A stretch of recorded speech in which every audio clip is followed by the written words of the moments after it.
இந்த பீரியாடிக் டேபிள்ல ஏன் இந்த பர்டிகுலர் ஆர்டர்ல இந்த எலமெண்ட்ஸ்லாம் அடுக்கி வச்சிருக்காங்க உங்களுக்கு எப்படினா டவுட் வந்திருக்கா? இந்த வீடியோல எக்ஸ்பிளைன் பண்றாங்க. சோ இதுக்கு இருக்கலே சிம்பிளஸ்டான ஆட்டம் நம்பர் 1 எடுத்துப்போம். அது என்னன்னா ஹைட்ரஜன். ஏன் ஹைட்ரஜன் நம்பர் 1ல இருக்குன்னா அதுக்கு வெறும் ஒரே ஒரு புரோட்டான், ஒரே ஒரு எலக்ட்ரான், ஒரே ஒரு ஷெல் தான் இருக்கும். ஓகேங்களா? இதான் இருக்கலே ரொம்ப பேசிக் ஆட்டம். ஓகேங்களா? அதனால அது நம்பர் 1ல இருக்கு. இப்போ நம்பர் 2ல இருக்க ஹீலியம் எடுத்தீங்கன்னா அதுக்கு வந்து 2 புரோட்டான் அப்புறம் 2 எலக்ட்ரான் இருக்கும். ஆனா அந்த ஷெல் 2 வரல. ஏன்னா அந்த ஒரு ஷெல்லுன்றது ஒரு ஸ்பேஸ். ஓகேங்களா? அந்த ஒரு ஷெல்லுல மேக்ஸிமம் 2 எலக்ட்ரான் அங்க வைக்க முடியும். சோ அதனால எக்ஸ்ட்ரா ஒரு எலக்ட்ரான் வந்துமே அதே ஷெல்லுல அது ஃபிட் ஆயிடுச்சு. ஆனா இதுவே நீங்க 3வது ஆட்டமான லித்தியமுக்கு வந்தீங்கன்னா இங்க ஒரு வித்தியாசம் நடக்கும். என்னன்னா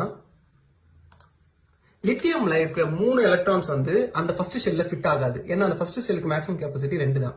சோ அந்த 3வது எலக்ட்ரான் ஒரு புது ஷெல்ல உருவாக்கிட்டு அங்க போயிடும். சோ இப்போ இந்த ஃபர்ஸ்ட் ரோல இருக்க ஹைட்ரஜன் ஹீலியமுக்கு செகண்ட் ரோல இருக்க லித்தியமுக்கு இதான் வித்தியாசம். ஃபர்ஸ்ட் ரோல இருக்க எல்லா எலமெண்ட்டுக்கும் ஒரு ஷெல் தான் இருக்கும். செகண்ட் ரோல இருக்க எலமெண்ட்ஸ்க்கு 2 ஷெல் இருக்கும். சோ இதை வச்சு அதோட ரோஸை டிஃபைன் பண்ணிருக்காங்க. ஓகேங்களா? சோ நீங்க பாத்தீங்கன்னா இந்த செகண்ட் ரோல 8 எலமெண்ட்ஸ் இருக்கிறத கவனிக்கலாம். ஏன்னா இந்த 2வது ஷெல் கொஞ்சம் பெருசா இருக்கு ஃபர்ஸ்ட் ஷெல்லை விட. சோ அதனால ஃபர்ஸ்ட் ஷெல் 2 எலக்ட்ரான் தான் ஹோல்ட் பண்ண முடியும். ஆனா 2வது ஷெல்லால 8 எலக்ட்ரான் ஹோல்ட் பண்ண முடியும். சோ அதனால இங்க 8 எலமெண்ட்ஸ் இருக்கு. சோ இந்த மாதிரி ஒரு ரோ இன்க்ரீஸ் பண்ண அதுக்கு ஒரு ஷெல் இன்க்ரீஸ் ஆகும். அதுவே காலத்துல நீங்க இந்த ரைட் பக்கம் போனீங்கன்னா ஒரு எலக்ட்ரான் இன்க்ரீஸ் ஆகும். சோ இதை வச்சுதான் பீரியாடிக் டேபிள் டிசைன் பண்ணிருக்காங்க.